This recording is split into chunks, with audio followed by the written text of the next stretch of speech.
Hello दोस्तों, कैसे हैं आप सभी। आई होप आप लोग बहुत ही अच्छे होंगे। मेरा नाम है दिव्या वर्मा एंड आप सभी लोग हैं मेरे साथ इंडिया के बेस्ट स्टडी चैनल पर, जिसका नाम है स्मार्ट स्टडी 101। दोस्तों, आज हम लोग पढ़ने वाले हैं टेंस। दोस्तों, आप किसी भी क्लास में हैं, अगर आपके सिलेबस में टेंस हैं तो आप यहाँ पर पढ़िए, क्योंकि यहाँ पर आपको टेंस एकदम सामान्य भाषा में और बहुत ही ज़्यादा विस्तार में पढ़ाए जाएंगे। और दोस्तों, अगर आप लोगों को वीडियो पसंद आती है तो वीडियो को लाइक शेयर जरूर करिएगा।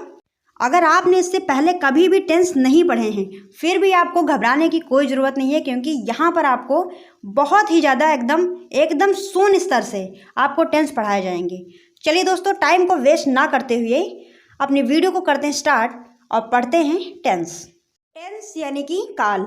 दोस्तों, आज हम लोग पढ़ने जा रहे हैं टेंस।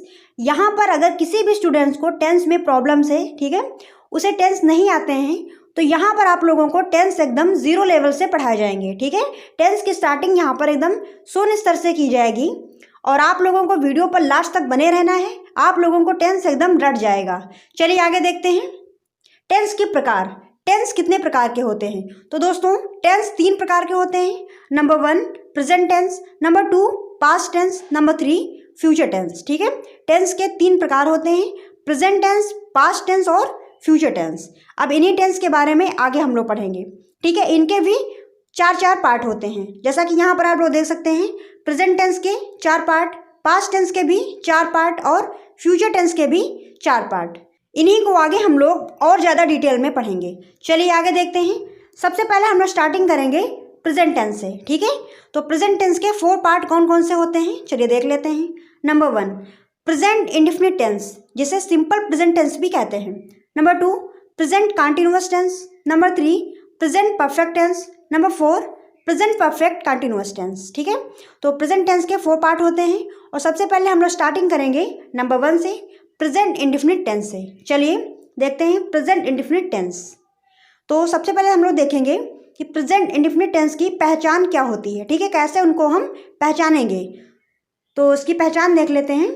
सामान्यतया वाक्य के अंत में ता है, ते हैं, ती है, ता हूँ आदि शब्द आते हैं। ठीक है, प्रेजेंट इंडेफिनिट टेंस में क्रिया के अंत में ता है, ते हैं, ती है, ता हूँ, ठीक है, इस प्रकार के शब्द आपको देखने को मिलेंगे। चलिए आगे देखते हैं अनुवाद के नियम।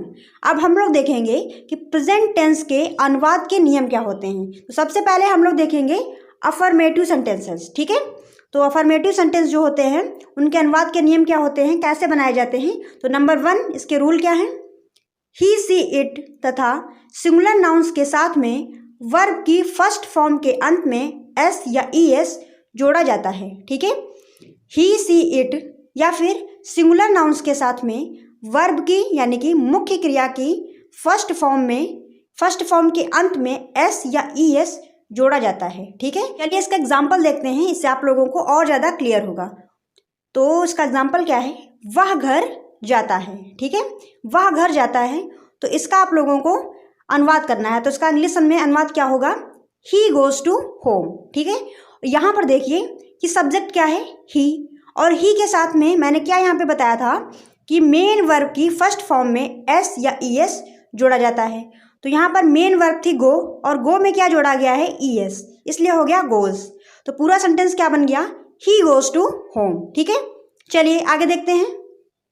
Number 2 I, you, we, they तथा प्लूरल नाउन्स के साथ में वर्ब की फर्स्ट फॉर्म का प्रयोग किया जाता है। ठीक है, अगर आई, यू, वी, दे, ठीक है, इसके अतिरिक्त कोई प्लूरल नाउन्स आते हैं तो उनके साथ में वर्ब की फर्स्ट फॉर्म का प्रयोग किया जाता है। यहाँ पर कोई एस या ईएस नहीं जोड़ा जाता है। ठीक है, चलिए इसका एग्जांपल देखते हैं। तुम क्रिकेट खेलते हो, तो इसका क्या बनेगा, यू प्ले क्रिकेट। ठीक है, यहाँ पर देखिए सब्जेक्ट था यू, तो यू के साथ में यहाँ सिंपली वर्ब की फर्स्ट फॉर्म का प्रयोग किया गया है। यहाँ पर कोई एस या ईएस का प्रयोग नहीं किया गया है। ठीक है, तो इसका आप लोगों को ध्यान रखना है। चलिए आगे देखते हैं निगेटिव सेंटेंसेस। इसके रूल्स क्या हैं, ही, सी, इट तथा एक वचन के कर्ता के साथ में डज नॉट तथा आई, यू, वी, दे तथा बहुवचन के कर्ता के साथ डू नॉट का प्रयोग किया जाता है। ठीक है, सिंपली आप लोग ऐसे समझिए कि एक वचन के कर्ता के साथ में डज नॉट का प्रयोग करते हैं, ठीक है।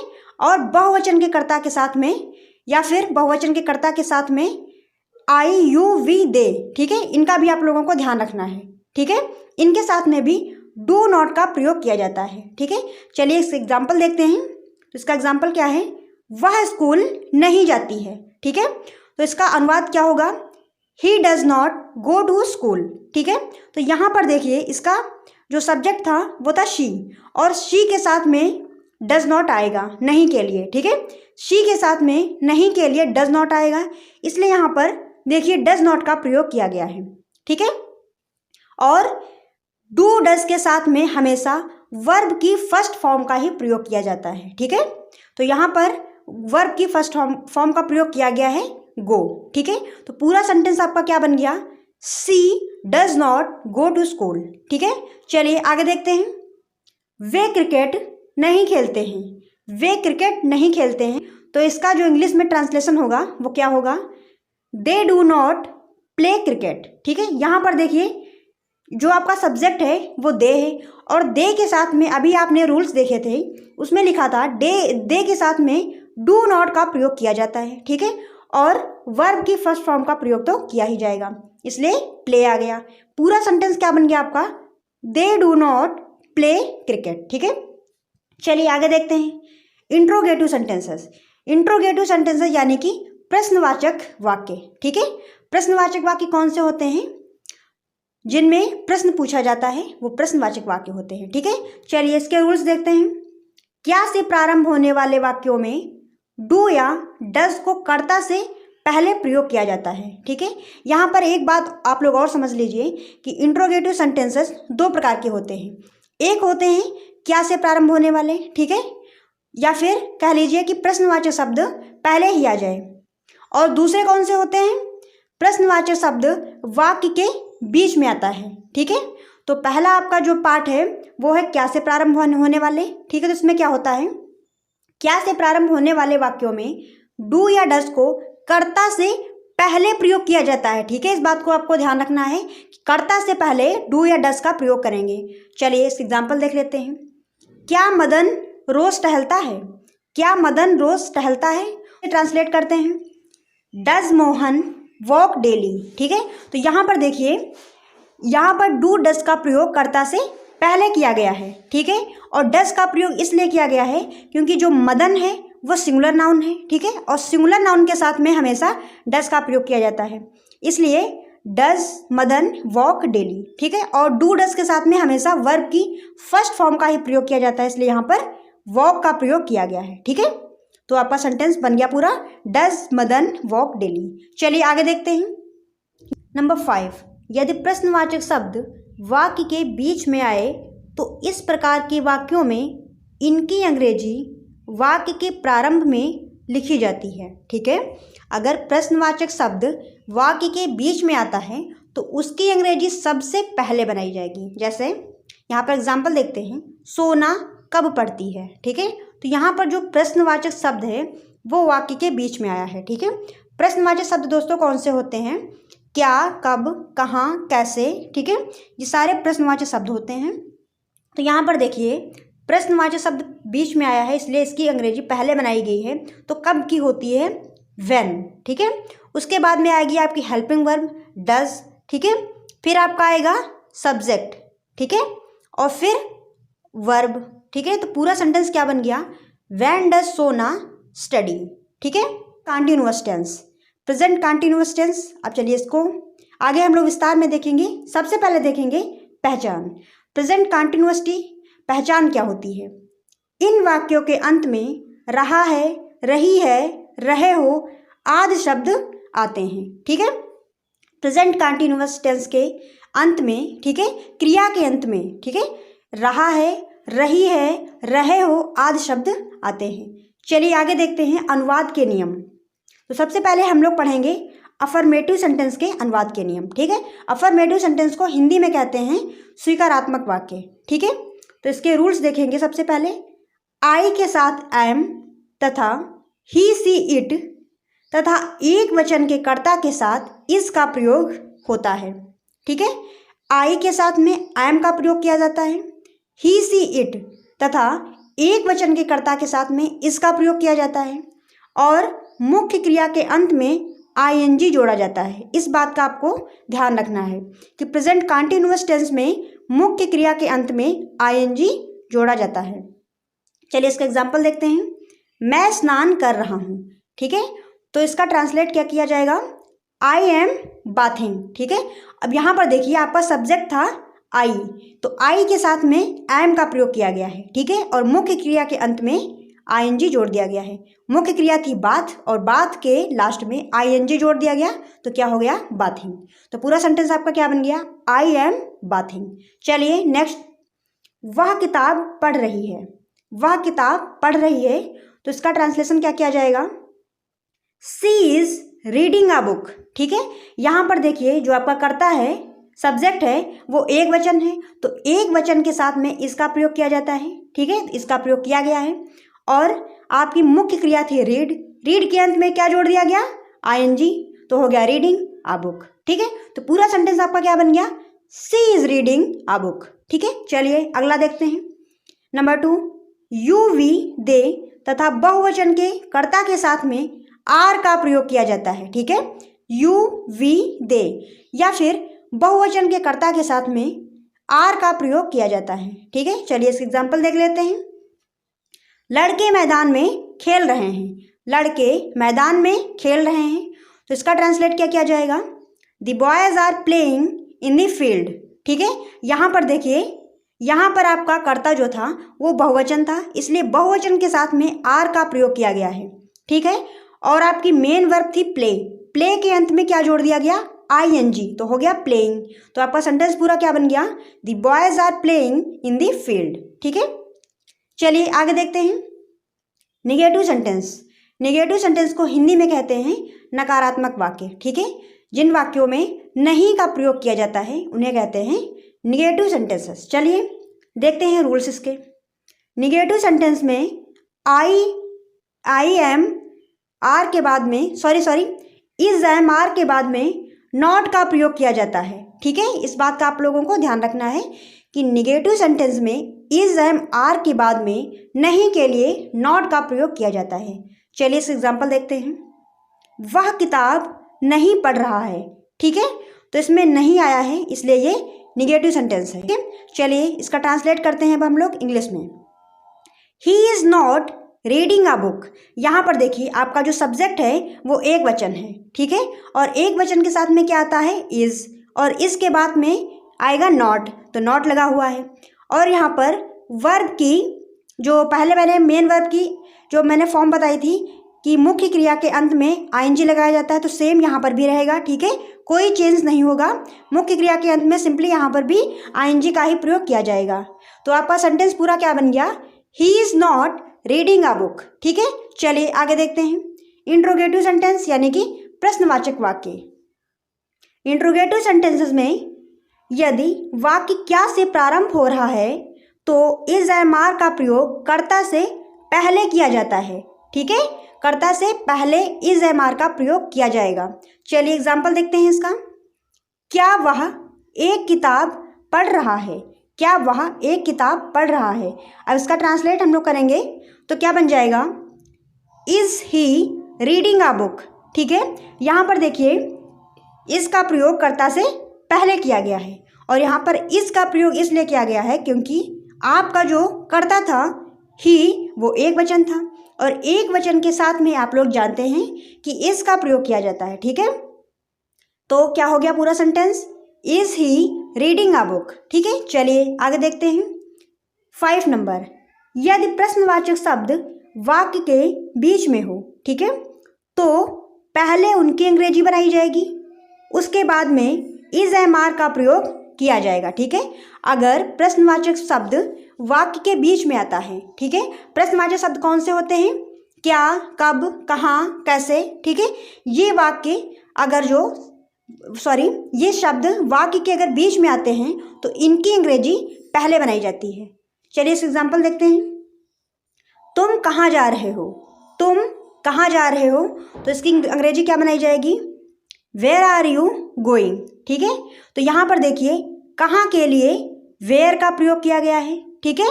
सबसे पहले वेयर का प्रयोग किया गया है। ठीक है, मैंने क्या बताया था कि अगर प्रश्नवाचक वाक्य में प्रश्नवाचक शब्द यानी कि कहाँ, कब, कैसे, ये वाक्य के बीच में आते हैं तो इनकी अंग्रेजी सबसे पहले बनाई जाती है, जो कि यहाँ पर बनाई गई है।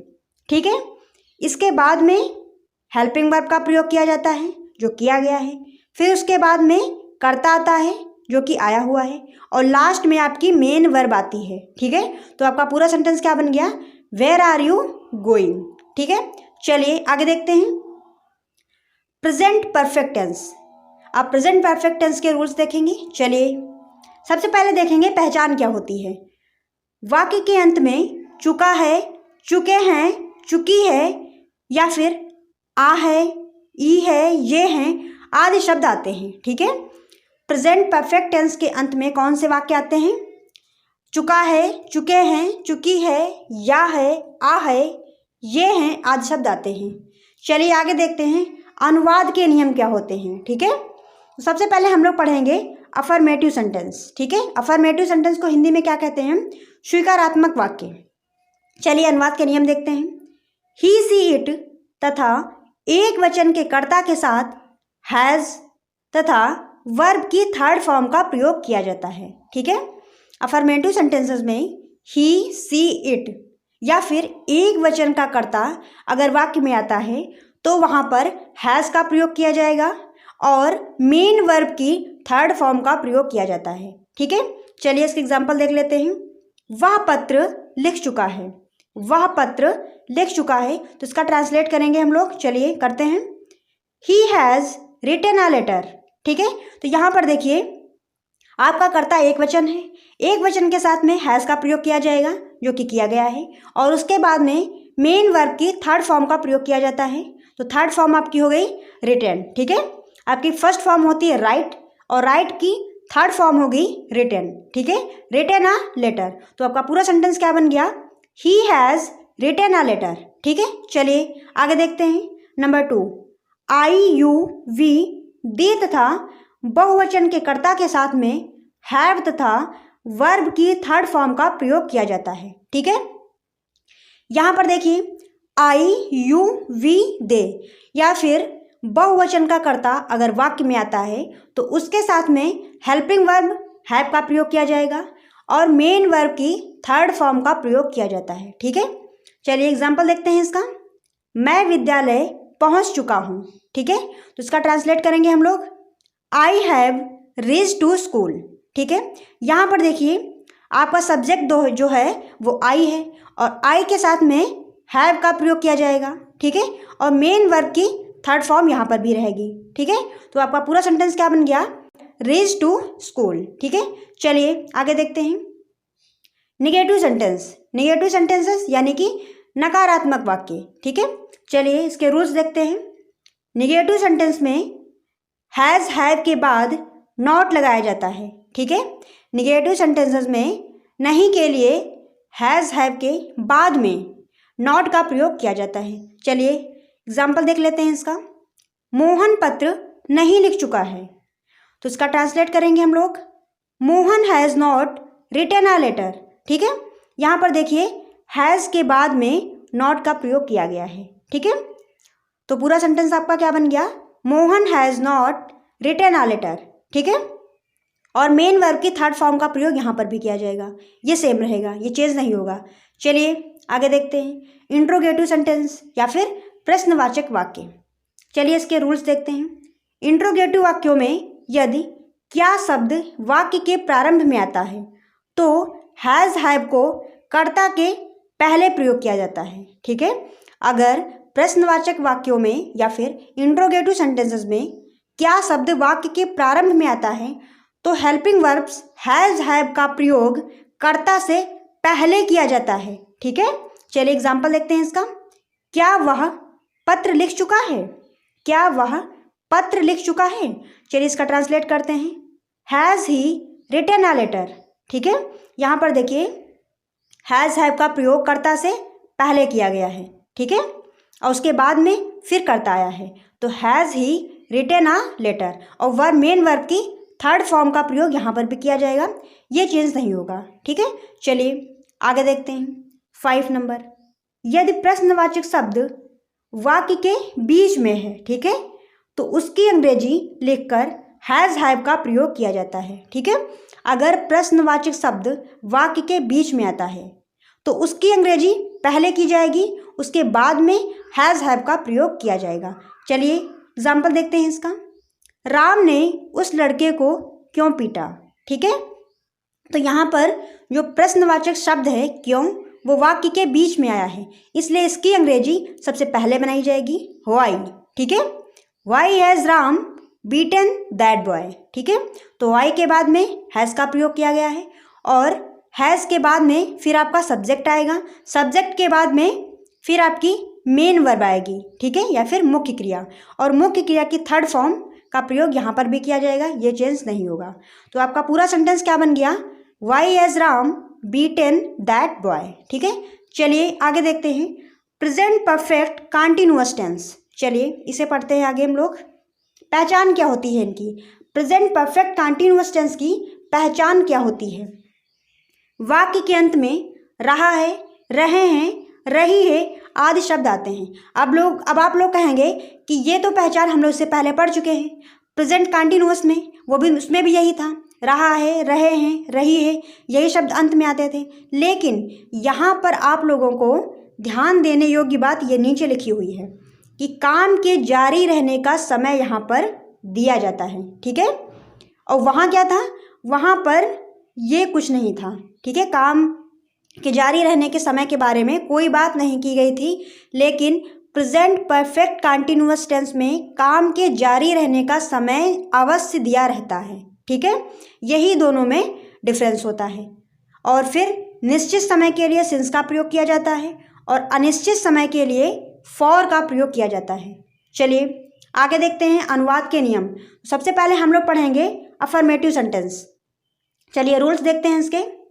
ही सी इट तथा एक वचन के कर्ता के साथ में हैज़ बीन तथा वर्ब की फर्स्ट फॉर्म के अंत में आईएनजी लगाया जाता है, ठीक है।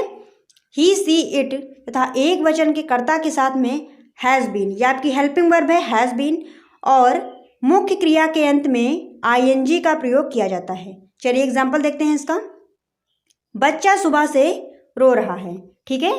तो यहाँ पर टाइमिंग दी हुई है सुबह से, और उसमें क्या होता था, प्रेजेंट कंटिन्यूअस टेंस में क्या होता था, उसमें टाइमिंग नहीं दी रहती थी, ठीक है, और इसमें टाइमिंग दी हुई है। चलिए इसे ट्रांसलेट करते हैं। The child has been crying since morning, ठीक है। तो आपका जो बच्चा है वो एक वचन है, एक बच्चा है, ठीक है। तो एक वचन के साथ में हैज़ बीन का प्रयोग किया जाएगा और मुख्य क्रिया के अंत में आईएनजी का प्रयोग किया जाएगा, जैसे कि यहाँ पर आईएनजी का प्रयोग किया गया है, ठीक है। आपकी फर्स्ट फॉर्म होती है क्राई, और क्राई के अंत में क्या जोड़ दिया गया, आईएनजी, तो क्या हो गया, क्राइंग, ठीक है। और फिर आगे देखते हैं मॉर्निंग के साथ में सिंस का प्रयोग किया गया है क्योंकि सुबह से, आपका जो ये है यहाँ पे सुबह से लिखा है, ये एक निश्चित समय है, ठीक है, पता है कि सुबह से, इसलिए यहाँ पर सिंस का प्रयोग किया गया है। अभी आप लोग आगे एग्जाम्पल और देखेंगे तब आपको और ज़्यादा क्लियर होगा। चलिए number 2, I you we they तथा बहुवचन के कर्ता के साथ में हैव बीन का प्रयोग किया जाता है और मुख्य क्रिया के अंत में आईएनजी का प्रयोग किया जाता है, ठीक है। चलिए एग्जाम्पल देखते हैं इसका। मैं 2 घंटे से अखबार पढ़ रहा हूँ। चलिए ट्रांसलेट करते हैं इसे। I have been reading newspaper for 2 hours, ठीक है। यहाँ पर देखिए आई के साथ में हैव बीन का प्रयोग किया जाता है, जो कि किया हुआ है यहाँ पर, ठीक है। फिर आगे मेन वर्ब की फर्स्ट फॉर्म में आईएनजी का प्रयोग किया जाता है, ठीक है। और यहाँ पर देखिए जो समय दिया हुआ था 2 घंटे, ठीक है। तो 2 घंटे अनिश्चित समय इसलिए है क्योंकि हमें नहीं पता है 2 घंटे किस समय के हैं, सुबह के हैं, दोपहर के हैं, शाम के हैं, रात के हैं, नहीं पता है, ठीक है।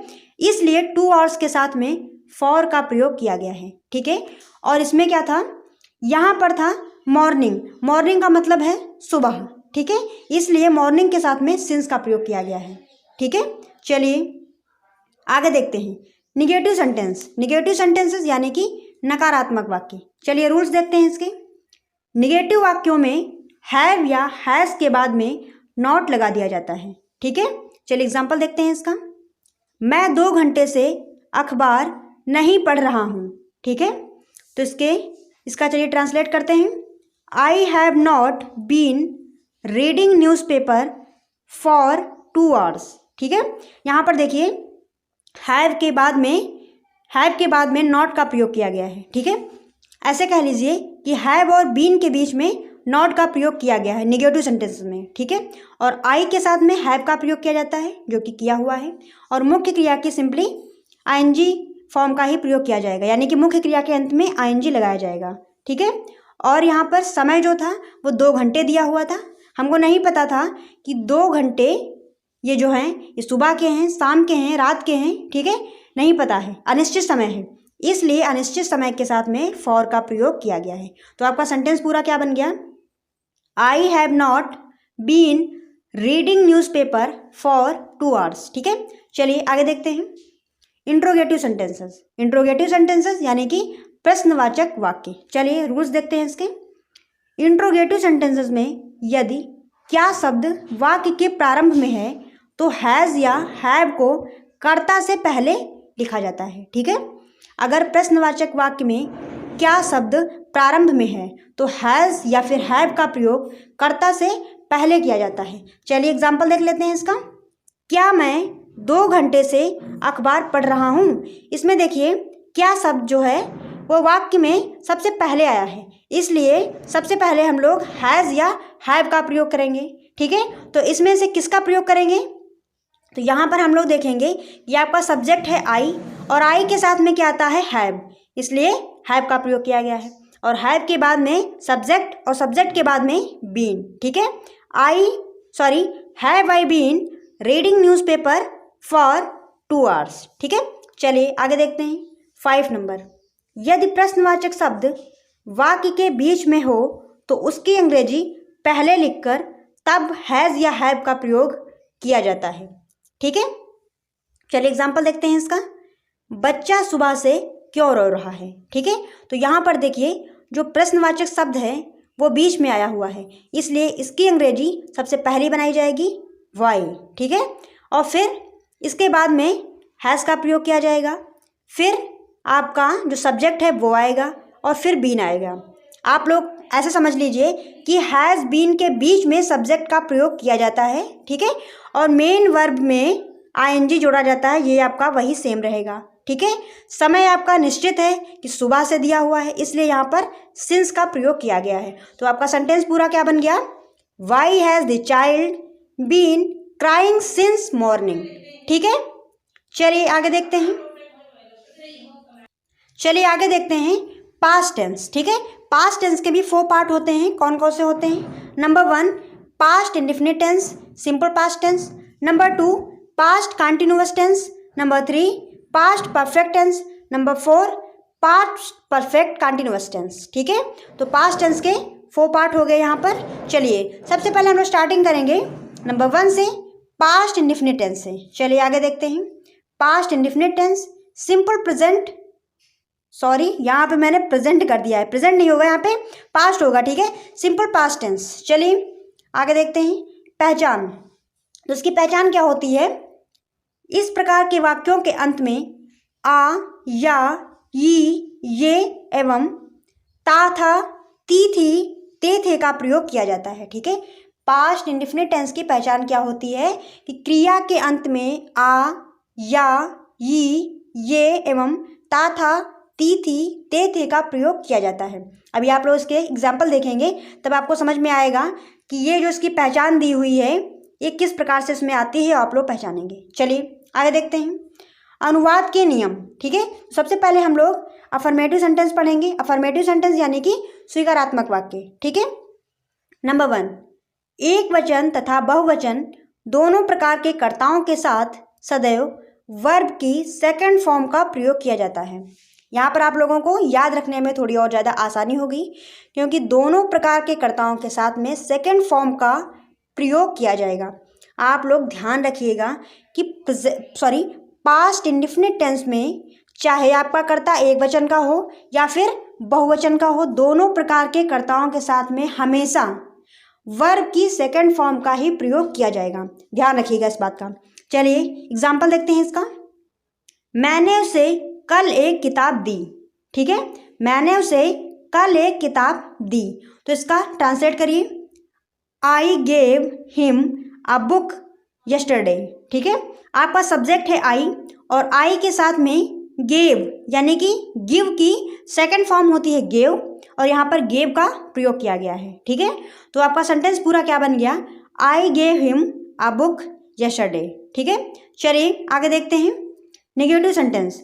नेगेटिव सेंटेंस के रूल क्या होते हैं। नेगेटिव सेंटेंसेस में डिड नॉट के साथ वर्ब की फर्स्ट फॉर्म सभी प्रकार के कर्ताओं के साथ प्रयोग की जाती है, ठीक है। आपको जो पास्ट इंडेफिनिट टेंस हैं बड़े आसान होते हैं, ठीक है, क्योंकि इसमें आपको इसके बारे में कोई भी ध्यान रखने की बात नहीं है कि आपका कर्ता एक वचन का है या बहुवचन का है, कौन सी वर्ब लगेगी, तो बिल्कुल भी फ्री रहिए, क्योंकि इसमें आप कर्ता आपका एक वचन का हो या बहुवचन का हो, दोनों के साथ में निगेटिव सेंटेंसेस में डिड नॉट का ही प्रयोग किया जाता है, ठीक है। और डिड के साथ में फर्स्ट फॉर्म का प्रयोग किया जाएगा। इस बात का आप लोगों को बहुत ध्यान रखना है, क्योंकि इससे पहले हम लोगों ने जो अफर्मेटिव सेंटेंस पढ़े थे उसमें सेकंड फॉर्म आती थी, ठीक है, और निगेटिव सेंटेंस में फर्स्ट फॉर्म आ गई, ठीक है। एक बात का आप लोग और ध्यान रखिए, अगर आप लोग कॉपी पेन लेके बैठे हैं तो एक पॉइंट नोट करिए, डू डज डिड, ठीक है, कहीं पर भी आते हैं तो आपको आंखें बंद करके फर्स्ट फॉर्म मेन वर्ब की, ठीक है, मेन वर्ब की फर्स्ट फॉर्म का ही प्रयोग करना है, ठीक है। कहीं पर भी डू डज डिड इन तीनों में से कोई भी आता है तो आपको मेन वर्ब की फर्स्ट फॉर्म का ही प्रयोग करना है, ठीक है। चलिए इसके एग्जांपल देखते हैं, आपको क्लियर होगा और ज़्यादा। तुम आगरा नहीं गए थे, ठीक है, तुम आगरा नहीं गए थे। चलिए इसे ट्रांसलेट करते हैं, you did not go to Agra, ठीक है। तो यहाँ पर देखिए आपका जो कर्ता है वो यू है, तो यू के साथ में भी डिड नॉट का प्रयोग किया गया है, ठीक है। हमेशा हर जगह डिड नॉट का ही प्रयोग होगा, ठीक है। आपका कर्ता एक वचन का हो बहुवचन का हो कोई भी हो, डिड ही आएगा इसमें, ठीक है, और डिड के बाद में नॉट आएगा और मेन वर्ब की फर्स्ट फॉर्म का प्रयोग किया जाएगा गो, ठीक है। तो गो आपकी फर्स्ट फॉर्म होती है, गो का प्रयोग किया गया है और फिर आगे टू आगरा। तो आपका पूरा सेंटेंस क्या बन गया, you did not go to Agra, ठीक है। आई होप आप लोगों को अच्छे से समझ आ रहा होगा। अगर आप लोगों को कोई भी पॉइंट समझ में नहीं आ रहा है तो यार आप लोग कमेंट करके बिल्कुल क्वेश्चन पूछिए, ठीक है, आपका आंसर जरूर दिया जाएगा, ठीक है। चलिए आगे देखते हैं इंट्रोगेटिव सेंटेंस, ठीक है। क्या से प्रारंभ होने वाले वाक्यों में डिड का प्रयोग कर्ता से पहले किया जाता है, ठीक है। अगर आपका सेंटेंस क्या से प्रारंभ हो रहा है तो डिड का प्रयोग कर्ता से पहले किया जाएगा, ठीक है। चलिए एग्जाम्पल देखते हैं इसका। क्या कल मैंने उसे एक किताब दी, ठीक है। तो यहाँ पर आप लोगों को इसका कोई भी ध्यान नहीं रखना है कि कौन सा सब्जेक्ट आया है, क्योंकि डिड ही लगाना है, ठीक है। तो did I give him a book yesterday, ठीक है। डिड के साथ में वर्ब की फर्स्ट फॉर्म आएगी जो कि आई है और फिर आगे का तो सिंपली वही रहेगा जो आपको बनाना है कि give him a book yesterday, ठीक है। तो पूरा सेंटेंस क्या बन गया, did I give him a book yesterday, ठीक है। चलिए आगे देखते हैं नंबर 4।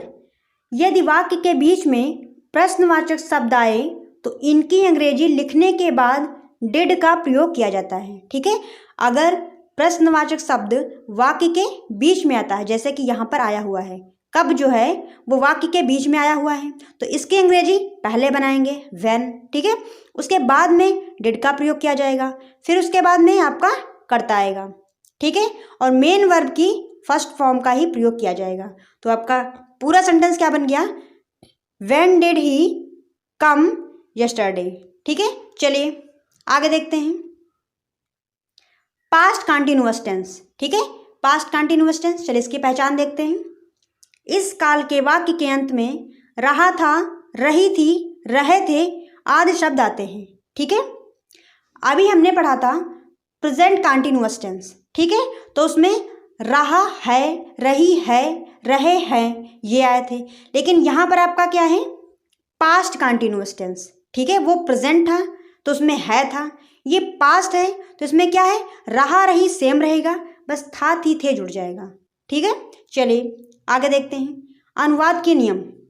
सबसे पहले हम लोग देखेंगे अफर्मेटिव सेंटेंस के अनुवाद के नियम क्या होते हैं? Number 1, I, he, C, it तथा एक वचन के कर्ता के साथ वॉज तथा मुख्य क्रिया के अंत में आईएनजी जोड़ा जाता है। ठीक है, आई, ही, सी, इट या फिर इसके अतिरिक्त एक वचन का कर्ता अगर आता है तो उसके साथ में हेल्पिंग वर्ब वॉज आएगी और मुख्य क्रिया यानी कि मेन वर्ब में आईएनजी जोड़ दिया जाता है। ठीक है, मुख्य क्रिया के अंत में आईएनजी जोड़ दिया जाता है। चलिए एग्जाम्पल देखते हैं इसका। राम बाजार जा रहा था। चलिए इसे ट्रांसलेट करते हैं। Ram was going to market. ठीक है, यहाँ पर देखिए राम एक वचन है तो एक वचन के साथ में वॉज का प्रयोग किया जाएगा और मुख्य क्रिया के अंत में आईएनजी जोड़ा जाएगा। ठीक है, तो पूरा सेंटेंस क्या बन गया? Ram was going to market. ठीक है, चलिए आगे देखते हैं। नंबर 2, यू, वी, दे और बहुवचन के कर्ता के साथ वर का प्रयोग किया जाता है और मुख्य क्रिया के अंत में आईएनजी जोड़ दिया जाता है। ठीक है, चलिए एग्जाम्पल देख लेते हैं इसका। तुम क्रिकेट खेल रहे थे। ठीक है, तो यहाँ पर आपका सब्जेक्ट है यू और यू के साथ में वर का प्रयोग किया जाता है जो कि यहाँ पर किया हुआ है और मुख्य क्रिया के अंत में आईएनजी जोड़ा जाता है। तो हो गया प्लेइंग क्रिकेट यस्टरडे। तो पूरा सेंटेंस क्या बन गया? You were playing cricket yesterday. ठीक है, चलिए आगे देखते हैं। निगेटिव सेंटेंस, नकारात्मक वाक्य। चलिए इसके अनुवाद के नियम देखते हैं। निगेटिव सेंटेंस में वॉज वर्ब के बाद नॉट लगा दिया जाता है। ठीक है, निगेटिव सेंटेंस में नहीं के लिए नॉट का प्रयोग किया जाता है और नॉट का प्रयोग कहाँ पर किया जाएगा? तो वॉज वर्ब के बाद में। ठीक है, चलिए एग्जाम्पल देखते हैं इसका। मैं अपनी किताब नहीं पढ़ रहा था। ठीक है, मैं अपनी किताब नहीं पढ़ रहा था तो इसका ट्रांसलेट करेंगे हम लोग। I was not reading my book. ठीक है, यहाँ पर आपका सब्जेक्ट है आई और आई के साथ में आता है वॉज। ठीक है, वॉज के बाद में क्या लगाया जाएगा? नॉट जो लगाया गया है। और निगेटिव सेंटेंस में भी सिंपली यहाँ पर मेन वर्ब की फर्स्ट फॉर्म में आईएनजी जोड़ दिया जाएगा। ठीक है, तो पूरा सेंटेंस क्या बन गया? I was not reading my book. ठीक है, चलिए आगे देखते हैं। इंट्रोगेटिव सेंटेंस में नंबर 4, यदि वाक्य प्रश्नवाचक शब्द क्या से प्रारंभ हुआ है तो वाक्य में वॉज वर्ब का प्रयोग कर्ता से पहले किया जाता है। ठीक है, वॉज वर्ब का प्रयोग कर्ता से पहले करेंगे। चलिए एग्जाम्पल देखते हैं इसका। क्या तुम झूठ बोल रहे थे? क्या तुम झूठ बोल रहे थे? तो यहाँ पर देखिए क्या शब्द सबसे पहले आया है इसलिए वॉज वर्ब का प्रयोग पहले करेंगे। ठीक है, और सब्जेक्ट है इसका यू, तुम। ठीक है, तो यू के साथ में आता है वर इसलिए यहाँ पर आ गया वर। ठीक है, वर यू टेलिंग अ लाई। ठीक है, वर यू टेलिंग अ लाई। चलिए आगे देखते हैं। 5 नंबर, यदि वाक्य के बीच में प्रश्नवाचक शब्द आए तो इनकी अंग्रेजी लिखने के बाद वर या वॉज का प्रयोग किया जाता है। चलिए एग्जाम्पल देखते हैं। तुम कल कहाँ जा रहे थे? तुम कल कहाँ जा रहे थे? चलिए इसे ट्रांसलेट करते हैं। Where are you going yesterday? ठीक है, यहाँ पर देखिए जो प्रश्नवाचक शब्द था वो वाक्य के बीच में आया था कहाँ। ठीक है, इसलिए इसकी अंग्रेजी सबसे पहले करेंगे वेयर। ठीक है, और उसके बाद में मुख्य क्रिया आएगी, सॉरी मुख्य क्रिया नहीं, हेल्पिंग वर्ब आएगी। हेल्पिंग वर्ब आर इसलिए आएगी क्योंकि यहाँ पर आपका सब्जेक्ट है यू और यू के साथ में आर आता है। 1 सेकेंड, सॉरी यहाँ पर ये जो सेंटेंस था, ठीक है, ये आपका पास्ट कंटिन्यूअस का था। ठीक है, पास्ट कंटिन्यूअस टेंस में यहाँ पर वर आएगा। मैंने यहाँ पे आर पता नहीं कैसे लिख दिया। 1 सेकेंड। अब देखिए तुम कल कहाँ जा रहे थे तो यहाँ पर वेयर वर, ये आर नहीं होगा। ठीक है, ये मिस्टेक हो गई मुझसे, यहाँ पे वेयर वर होगा। Where were you going yesterday. ठीक है, ये आपका सेंटेंस पूरा बन जाएगा। चलिए आगे देखते हैं। पास्ट परफेक्ट टेंस के सबसे पहले देखेंगे पहचान। इसकी पहचान क्या होती है? वाक्य के अंत में चुका था, चुकी थी, चुके थे, लिया था, गया था आदि शब्दों का प्रयोग किया जाता है। ठीक है, चलिए आप देखेंगे इसके अनुवाद के नियम। तो सबसे पहले हम लोग देखेंगे अफर्मेटिव सेंटेंस के अनुवाद के नियम। अफर्मेटिव सेंटेंस को हिंदी में कहते हैं स्वीकारात्मक वाक्य। नंबर 1, पहले समाप्त होने वाले कार्य में सब्जेक्ट के साथ हैड प्लस वर्ब की थर्ड फॉर्म और बाद में समाप्त होने वाले कार्य में वर्ब की सेकंड फॉर्म का प्रयोग किया जाता है। अब यहाँ पर आप लोग सोच रहे होंगे कि पहले समाप्त और बाद में समाप्त, ये क्या दिया हुआ है। तो देखिए दोस्तों, जो आपके पास्ट परफेक्ट टेंस के जो सेंटेंस होते हैं उसमें एक्चुअली 2 सेंटेंस आ जाते हैं। ठीक है, अभी आप लोग आगे जब सेंटेंस करेंगे तब आपको समझ में और अच्छी तरीके से आएगा कि मैं किस बारे में बात कर रही हूँ। ठीक है, तो यहाँ पर यह ध्यान रखिए कि पहले समाप्त होने वाले कार्य में हमेशा हैड प्लस वर्ब की थर्ड फॉर्म का प्रयोग किया जाएगा। ठीक है, और बाद में समाप्त होने वाले कार्य में वर्ब की सेकंड फॉर्म का प्रयोग किया जाएगा। ठीक है, पहले और पूर्व ये अगर कहीं पर आएगा तो इसके लिए बिफोर का प्रयोग किया जाता है, और पश्चात या फिर बाद में अगर ये कहीं पे आता है तो उसके लिए आफ्टर का प्रयोग किया जाता है। चलिए अभी आगे हम लोग सेंटेंस जब बनाएंगे तब आपको और ज़्यादा क्लियर होगा। एग्जाम्पल, चोर के जाने के बाद पुलिस वहाँ। ठीक है, तो यहाँ पर आप लोग देखेंगे कि 2 काम हुए हैं।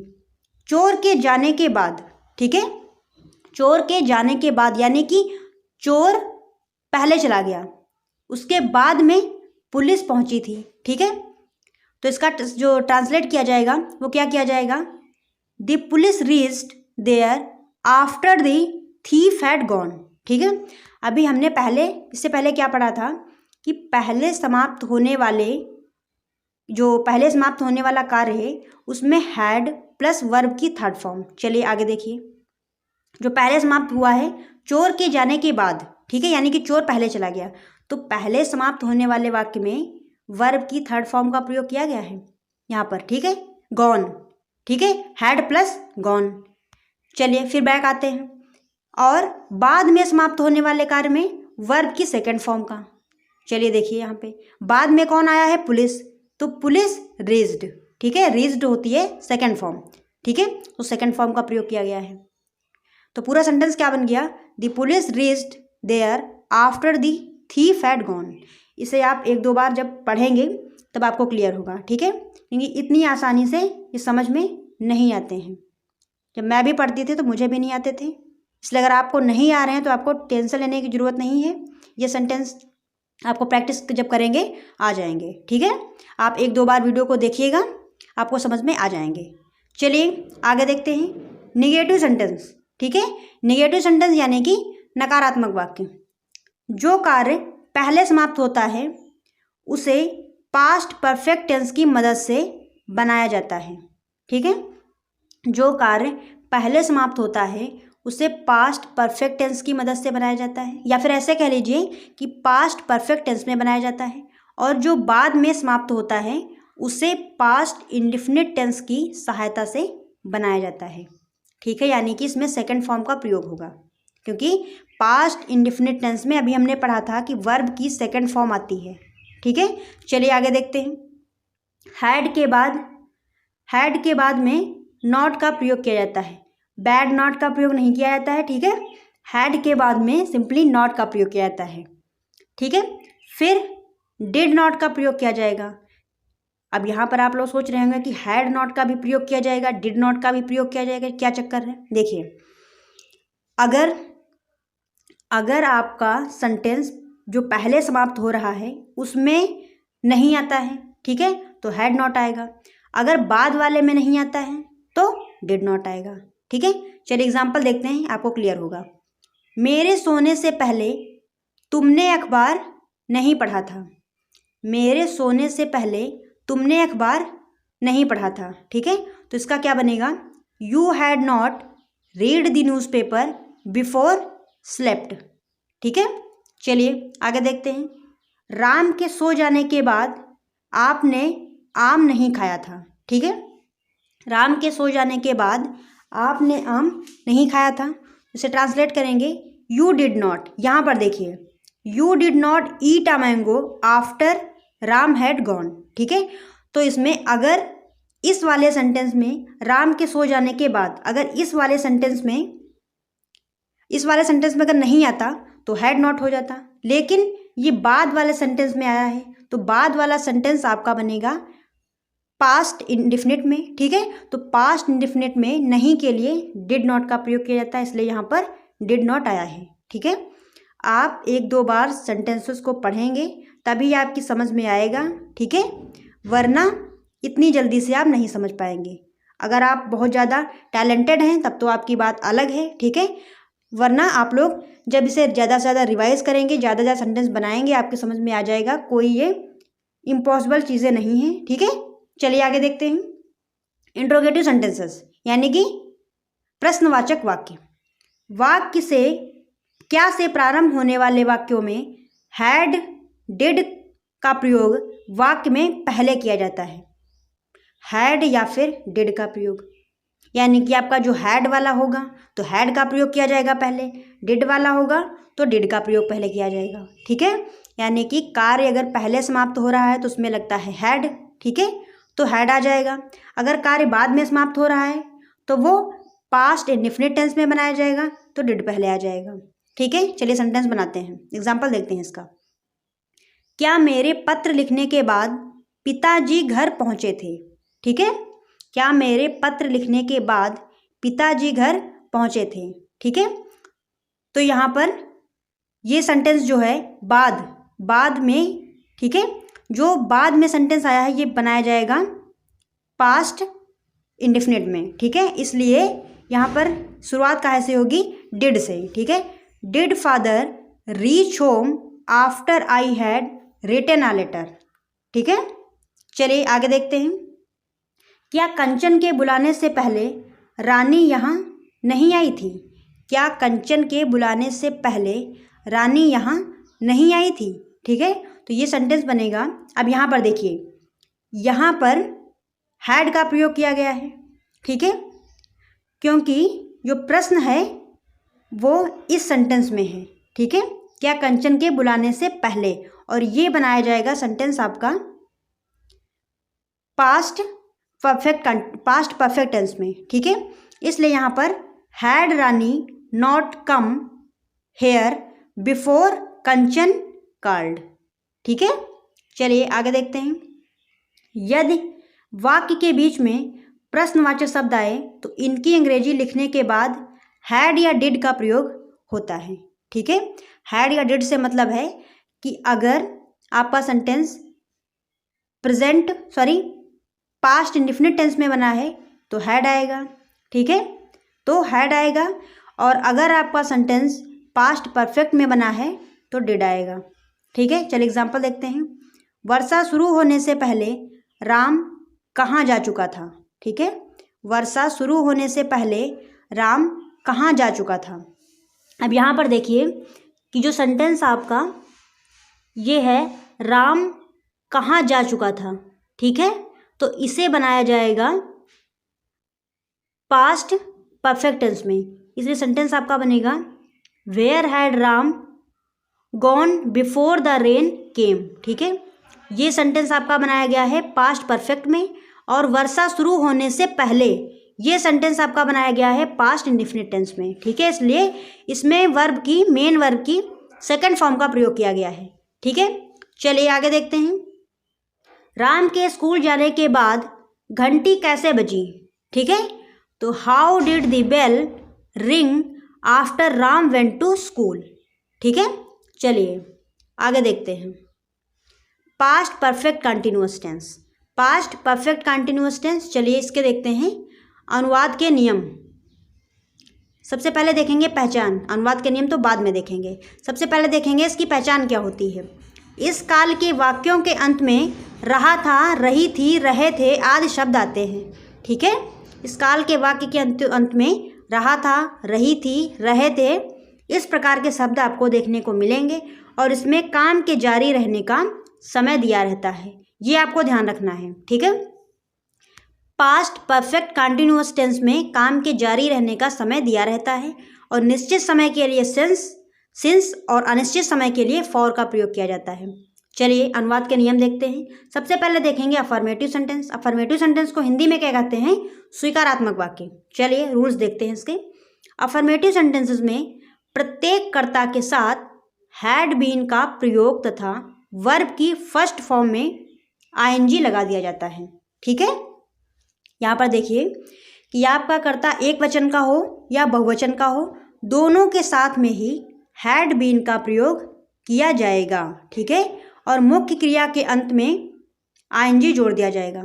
चलिए एग्जाम्पल देखते हैं। मैं कल से पुस्तक पढ़ रहा था। ठीक है, तो इसका हम लोग ट्रांसलेट करेंगे, I had been reading a book since yesterday. ठीक है, यहाँ पर आपका कर्ता जो है वो कोई भी आता है, आपको ध्यान नहीं रखना है क्योंकि हैड बीन का ही प्रयोग किया जाएगा और मुख्य क्रिया के अंत में आईएनजी जोड़ दिया जाएगा। तो रीड होती है मेन वर्ब और उसमें आईएनजी जोड़ दिया गया तो हो गई रीडिंग। ठीक है, और समय आपका था कल से।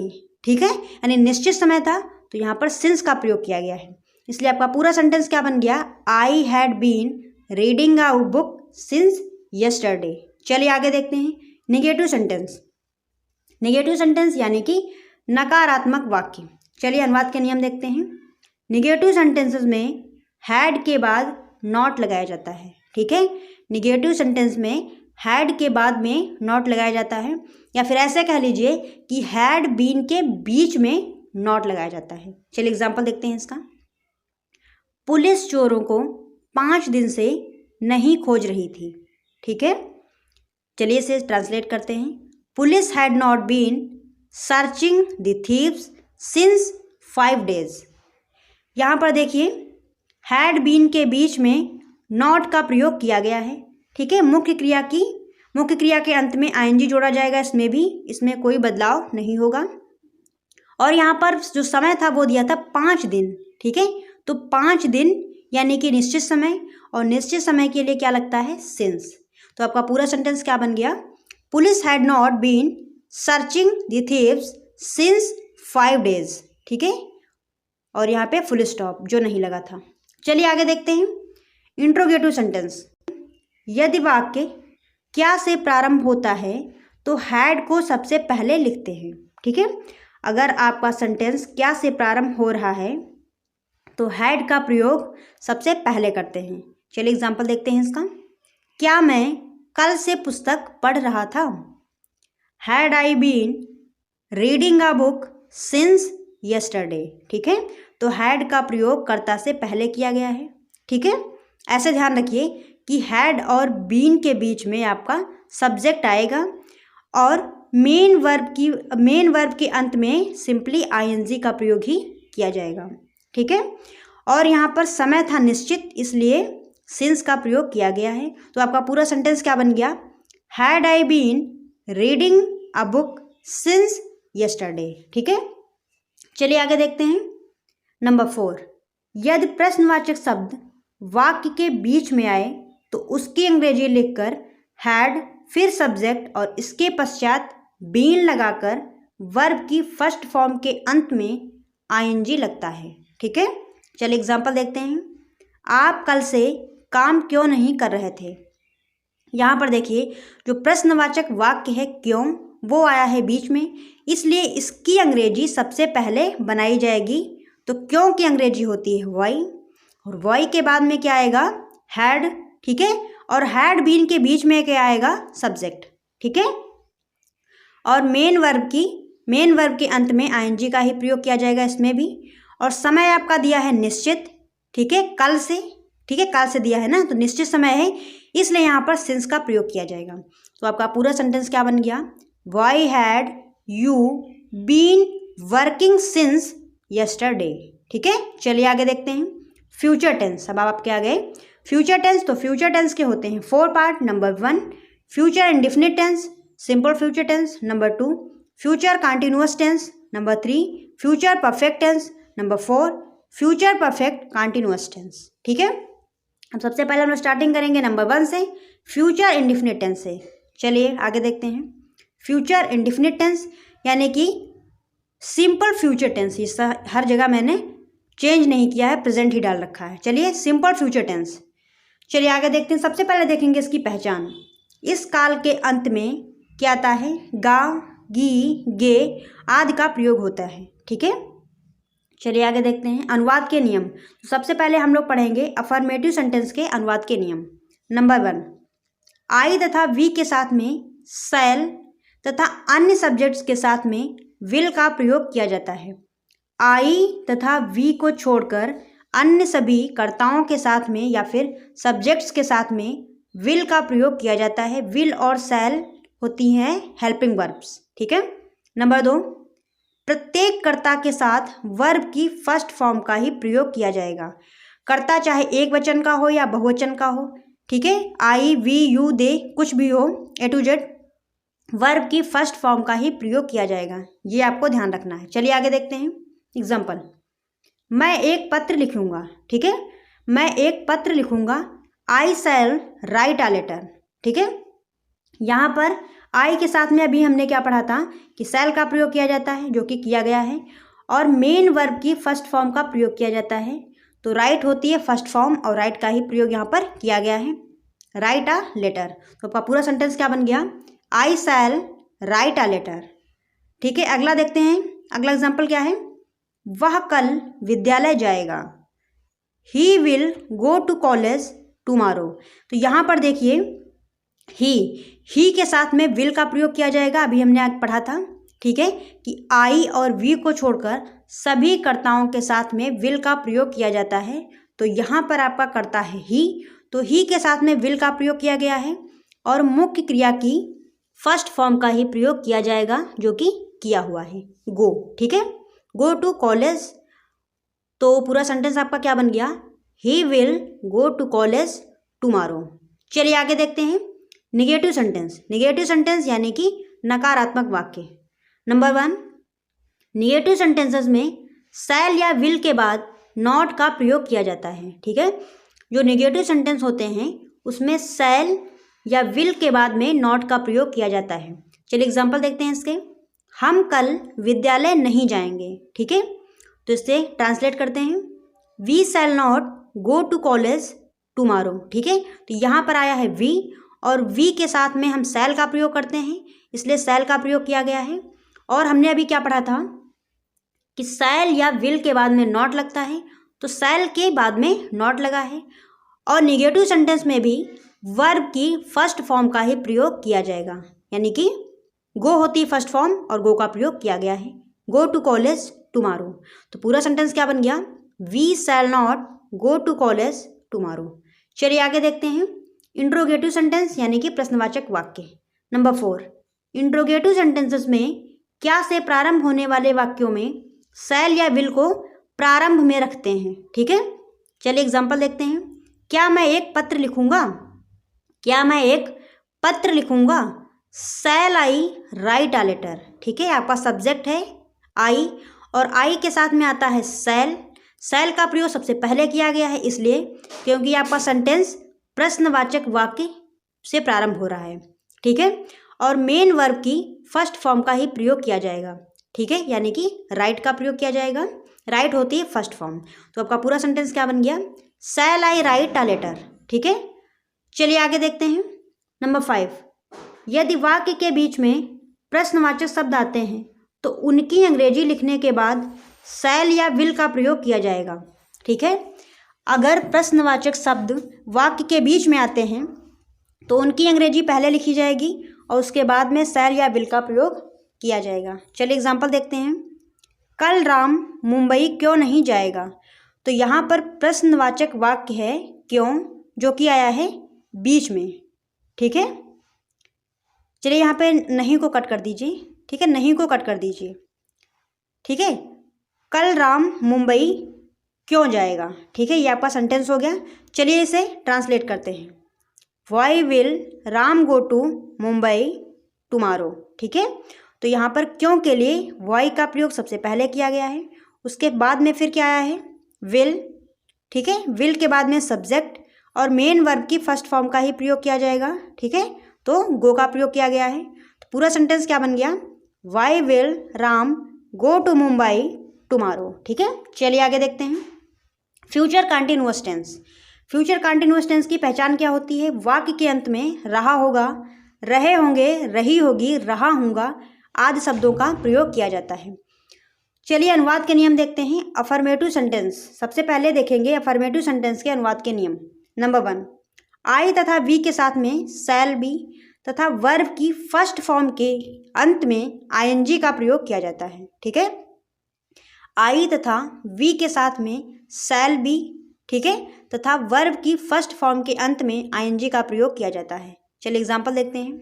मैं अपना पाठ याद कर रहा हूँगा। ठीक है, I shall be learning my lesson. ठीक है, आई के साथ में शैल बी का प्रयोग किया जाता है और मेन वर्ब के अंत में आईएनजी जोड़ा जाएगा, जो कि जोड़ा गया है। ठीक है, तो पूरा सेंटेंस क्या बन गया? I shall be learning my lesson. चलिए आगे देखते हैं। नंबर 2, आई तथा वी को छोड़कर अन्य सभी कर्ताओं के साथ विल बी तथा वर्ब की फर्स्ट फॉर्म के अंत में आईएनजी जोड़ा जाएगा। चलिए एग्जांपल देखते हैं। वह एक पत्र लिख रही होगी।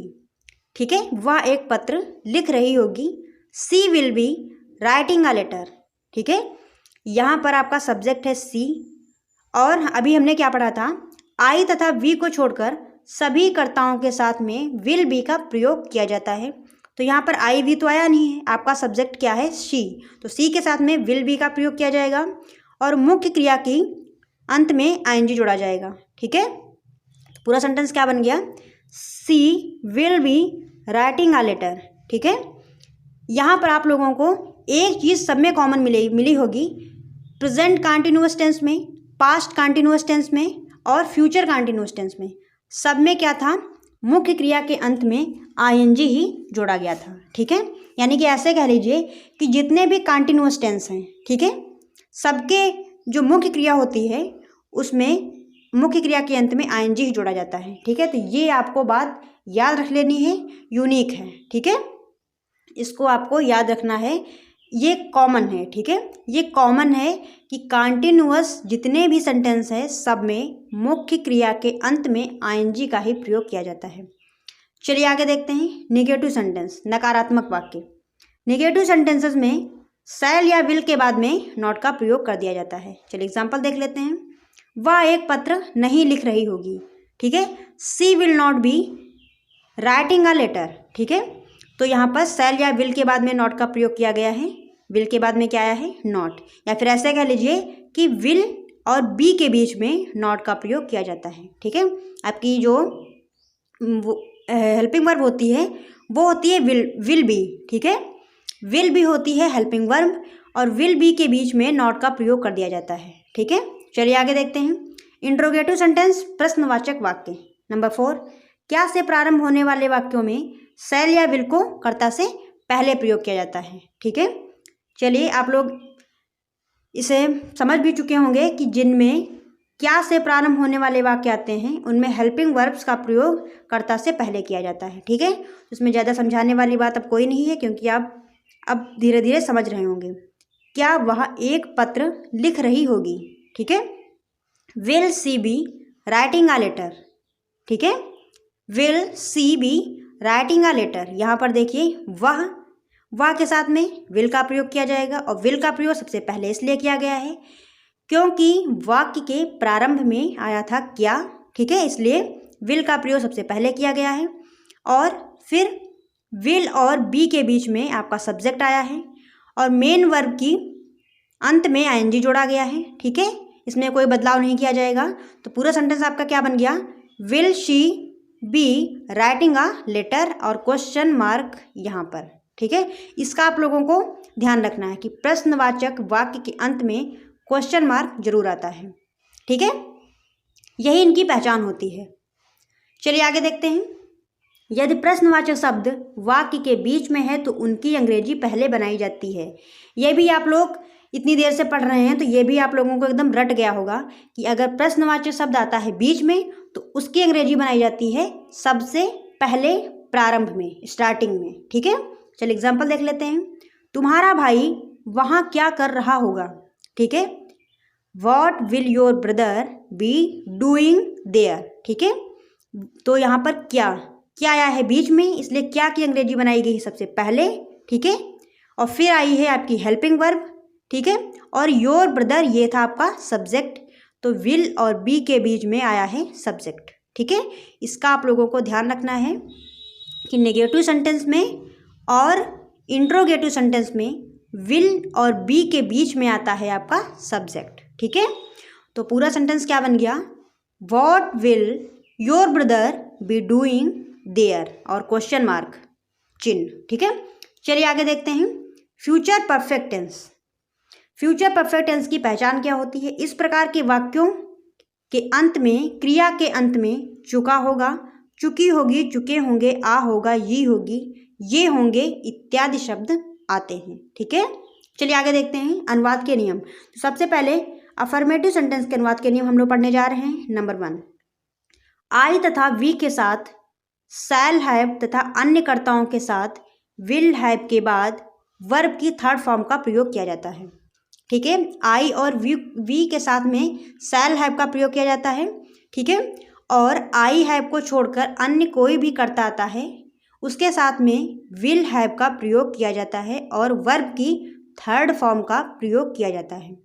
ठीक है, यहाँ पर आप लोग एक बात का और ध्यान रखिए या फिर नोट करते चलिए कि जितने भी परफेक्ट टेंस होते हैं, present perfect tense, past perfect tense, future perfect tense, सब में मेन वर्ब की थर्ड फॉर्म का ही प्रयोग किया जाता है। ठीक है, नोट कर लीजिए। चलिए आगे देखते हैं। जिन वाक्यों में दो कार्यों का उल्लेख होता है उसमें पहले समाप्त होने वाले कार्य को फ्यूचर परफेक्ट टेंस में तथा बाद में समाप्त होने वाले कार्य को प्रेजेंट इंडेफिनिट टेंस में बनाया जाता है। चलिए एग्जाम्पल देखते हैं। तुम्हारे आने से पहले वह घर जा चुकेगा। ठीक है, तुम्हारे आने से पहले। ठीक है, तुम्हारे आने से पहले वह घर जा चुकेगा, यानी कि वह घर जा चुकेगा ये कार्य आपका पहले हुआ है। ठीक है, तो यहाँ पर देखिए इसे ट्रांसलेट करते हैं। He will have gone to house before you come, तो इसे बनाया गया है फ्यूचर परफेक्ट टेंस में। ठीक है, क्योंकि ये काम पहले हुआ है और तुम्हारे आने से, ठीक है, ये काम बाद में हुआ है, इसलिए इसे किस टेंस में बनाया गया है, यहाँ पर देखिए प्रेजेंट इंडेफिनिट टेंस में। तो प्रेजेंट इंडेफिनिट टेंस में यू के साथ में मेन वर्ब की फर्स्ट फॉर्म का प्रयोग किया जाता है, जो कि यहाँ पर किया गया है। ठीक है, तो आपका पूरा सेंटेंस क्या बन गया, he will have gone to house before you come. ठीक है, ये सेंटेंसेस जो है ये थोड़ा कॉम्प्लिकेटेड है, आपको समझने पड़ेंगे। ठीक है, ऐसे एक बार देखने से आपको समझ में नहीं आएंगे, इनकी आपको प्रैक्टिस करनी पड़ेगी। चलिए अगला देखते हैं। गीता ने अपना पाठ याद किया होगा। गीता ने अपना पाठ याद किया होगा। Geeta will have remembered her lesson. ठीक है, ये सिंपल है, इसमें दो कार्यों का उल्लेख नहीं किया गया, इसमें सिंपल एक ही काम है। ठीक है, चलिए तो इसे देख लेते हैं एक बार फिर से। गीता जो कि एक वचन है, ठीक है, तो गीता के साथ में विल हैव का प्रयोग किया गया है और वर्ब की, मेन वर्ब की थर्ड फॉर्म का प्रयोग किया गया है। तो पूरा सेंटेंस क्या बन गया, Geeta will have remembered her lesson. ठीक है, याद करने की होती है रिमेंबर और रिमेंबर की थर्ड फॉर्म हो गई रिमेंबर्ड। चलिए आगे देखते हैं निगेटिव सेंटेंस यानी कि नकारात्मक वाक्य। ठीक है, तो दोस्तों नेगेटिव सेंटेंसेस में क्या होता है कि शैल या विल के बाद में नहीं के लिए नॉट का प्रयोग किया जाता है। ठीक है, चलिए इस एग्जाम्पल देख लेते हैं। गीता ने अपना पाठ याद नहीं किया होगा। ठीक है, चलिए इसे ट्रांसलेट करते हैं। Geeta will not have remembered her lesson. ठीक है, तो यहाँ पर देखिए विल के बाद में नॉट का प्रयोग किया जाता है, या फिर ऐसे देख लीजिए कि विल और हैव के बीच में नॉट का प्रयोग किया गया है। ठीक है, और मेन वर्ब की थर्ड फॉर्म का ही प्रयोग किया जाएगा, इसमें कोई भी चेंजेस नहीं आएगा। तो आपका पूरा सेंटेंस क्या बन गया, Geeta will not have remembered her lesson. ठीक है, चलिए आगे देखते हैं इंट्रोगेटिव सेंटेंस। इंट्रोगेटिव सेंटेंस यानी कि प्रश्नवाचक वाक्य, इसमें कोई प्रश्न पूछा जाता है उसे प्रश्नवाचक वाक्य कहते हैं। चलिए आगे देखते हैं। क्या से प्रारंभ होने वाले वाक्यों में शैल या विल को कर्ता से पहले लिखा जाता है। ठीक है, शैल या विल को कर्ता से पहले लिखते हैं अगर वाक्य क्या से प्रारंभ हो रहा है। चलिए एग्जाम्पल देखते हैं। क्या वह यहाँ सो नहीं चुकी होगी। ठीक है, तो यहाँ पर देखिए आपका सेंटेंस जो है वो क्या से प्रारंभ हो रहा है या फिर शुरू हो रहा है। तो इसमें सबसे पहले शैल या विल का प्रयोग करेंगे।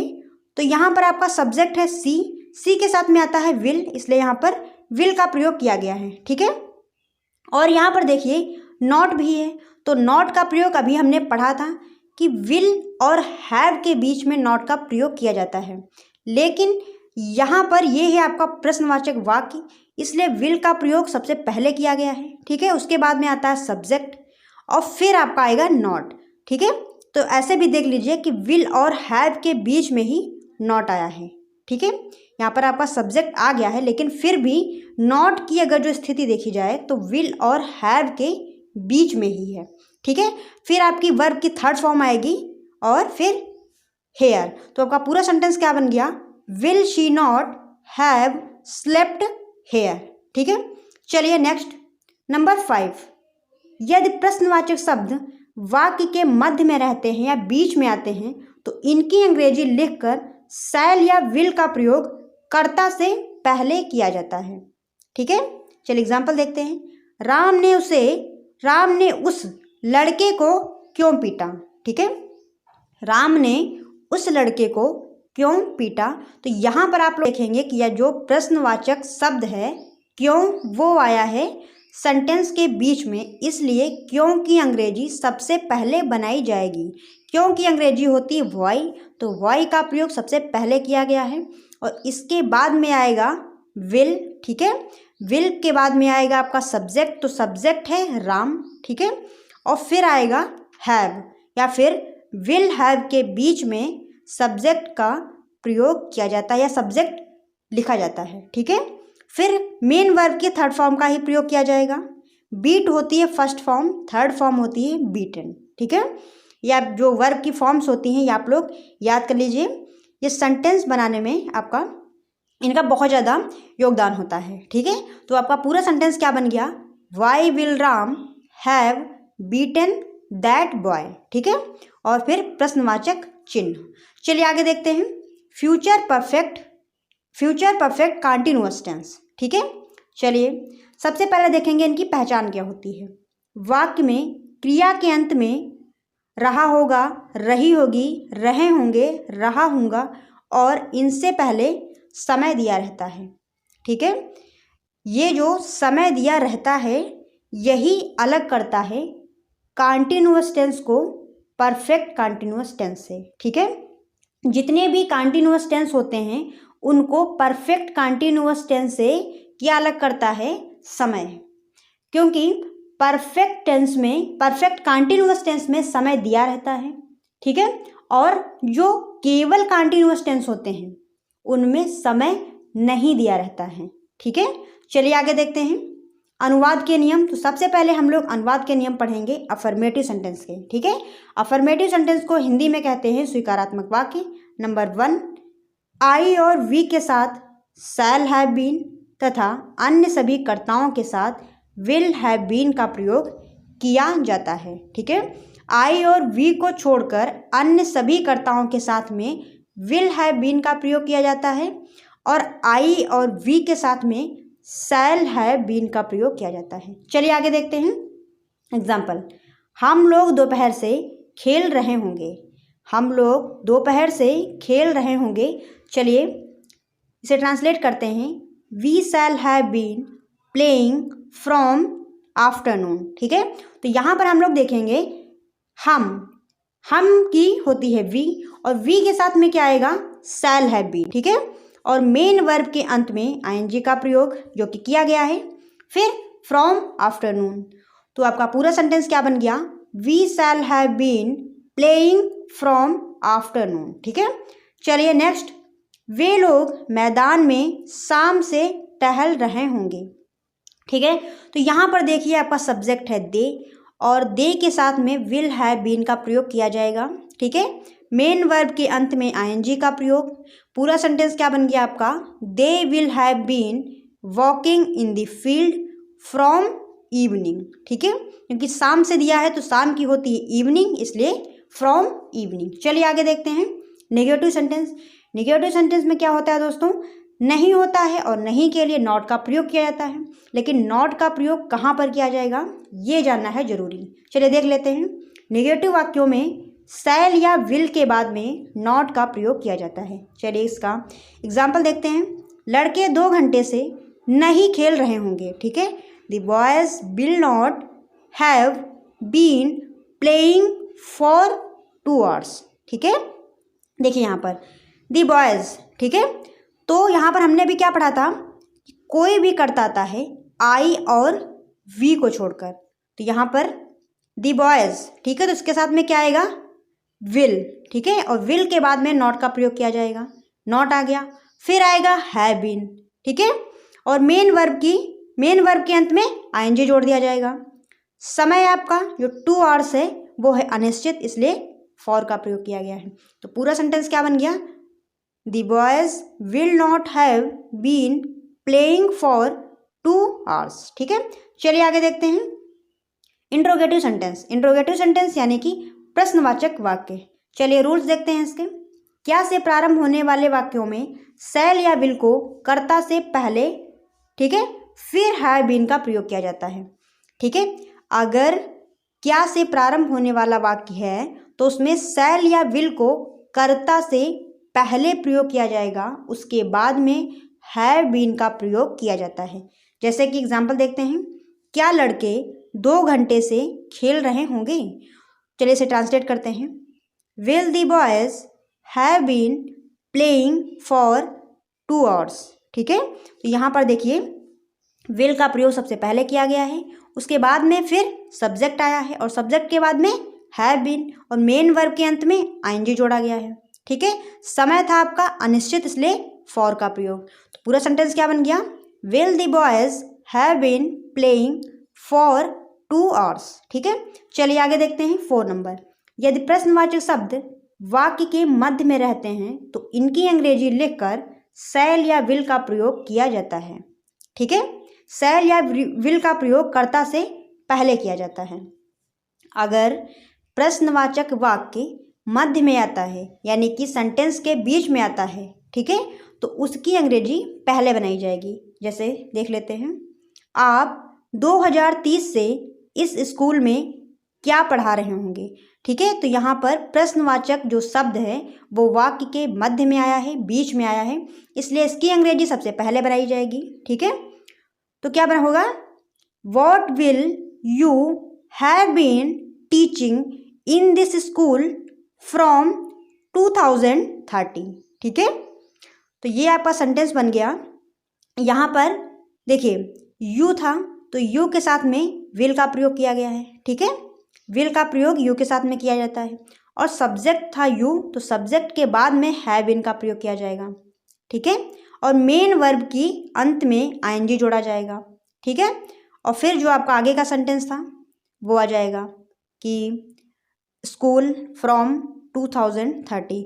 तो पूरा सेंटेंस क्या बन गया, what will you have been teaching in this school from 2030। ठीक है दोस्तों, तो आज के लिए बस यहीं तक था। अगर आप लोगों को वीडियो ये पसंद आई तो दोस्तों वीडियो को लाइक शेयर करिए और ज़्यादा से ज़्यादा इस पर कमेंट देखने हैं आपके। ठीक है, और दोस्तों अगर आप लोग हमारे साथ जुड़कर चाहते हैं पढ़ना तो दोस्तों चैनल को जाकर तुरंत सब्सक्राइब करिए। फिर मिलते हैं दोस्तों ऐसी ही किसी नई वीडियो के साथ, तब तक के लिए आप बने रहें हमारे साथ। जय हिंद दोस्तों, दिल से धन्यवाद।